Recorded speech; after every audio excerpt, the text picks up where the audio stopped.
jet skis or something like that. Hold on. Let's put towing a sinking boat. So we get the added accurate information. Never keep passengers on a sinking boat, flooded boat, while it's being towed. Y'all hear that? Never keep passengers on a sinking or flooded boat while it's being towed. Move all people safely to the rescue or towing vessel before starting the tow. A sinking boat becomes unstable, shifts weight unpredictably as water sloshes, and can submerge or capsize instantly under the added drag. So here's the thing. Now, that's very important to know because if Bart was pulling them, towing them, why in the world didn't they all get off of the boat that was sinking and get onto Bart's boat and allow him to pull the boat empty with nobody on it? That makes more sense, right?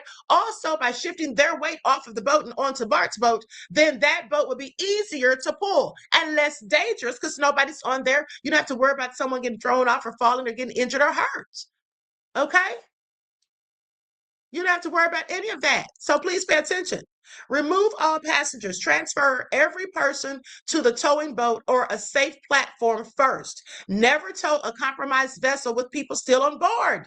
But we not only have people on board, we actually have people standing on the rails. According to Officer Tatum, this is when the boat was in fact being towed. Okay? GameStop said you can't pull a plug in water anyway. The lines are piling up. Well, here's the thing. I would think that if they pull the plug in the water, that the boat would become even more filled with water, even if you're like in 3 feet, because it would come rushing in. So you're absolutely right. That makes no sense either. And the lies are absolutely piling up. Now, they need to sit down somewhere with these threats of frivolous lawsuits about people defaming them because they're defaming themselves. Okay, everything they're saying is ridiculous. Also, require life jackets. Ensure every evacuee wears a properly fitted Coast Guard approved personal flotation device before and during the transfer. None of them are wearing a life jacket. Now, only leave a single experienced operator on the disabled boat if it is legally required or safe to manage a rudder or steering, and abandon ship immediately if water levels rise further. Okay, for a truly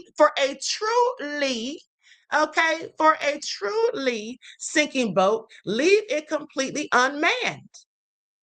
Okay, never use sketchy ski ropes or weak dock lines. Use a heavy rated marine tow line or a long anchor line.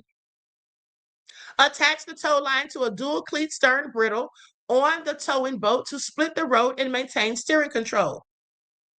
Okay, maintain a strict idle or minimum speed. Now, just listening to this, do you all think this makes a bit of sense?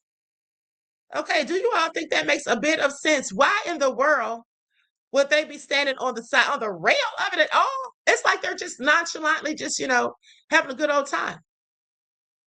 Okay, having a good old time. And I said brittle, that's bridle. But anyway, my point is this makes no sense.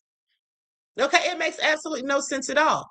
Attach the tow line to a dual cleat stern bridle on the towing boat to split the load and maintain steering control. Go slow. Maintain a strict idle or minimum speed. High speeds create excessive hydrodynamic pressure that accelerates sinking or causes the tow line to snap.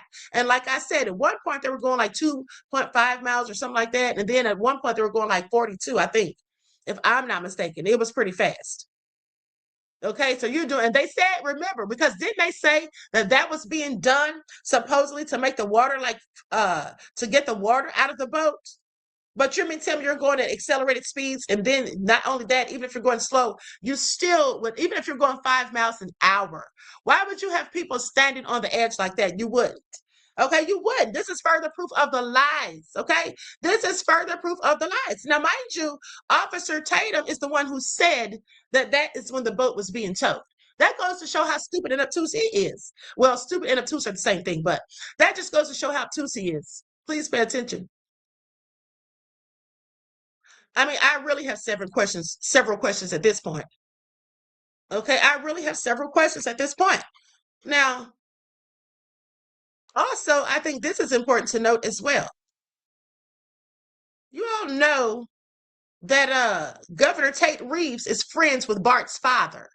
Okay, didn't I tell you all that these people all hang out together, go to brunch together, golf together, play tennis together, go on trips and all of that? Okay, and what else do they do? Get involved in cover-ups together? I have several questions. Now, I'm not saying that they do, but I think it's important that we question that fact. From left to right, that is Dr. Samir Tamajin.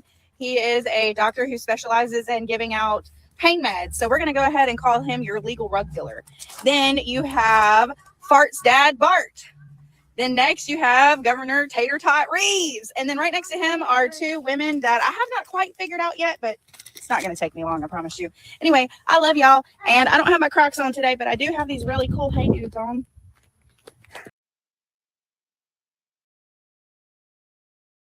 Okay, all crazy. Absolutely crazy. Likes up, everyone, please like and share. Thank you in advance. Now, that was Bart's dad, supposedly. Let me just say allegedly. She said that was Bart's dad. And like I said, I'm not surprised. I am not surprised at all. Now, let's go to the video footage. Yeah, let's go to the video footage of this interview. I'm going to pull it up on my X account.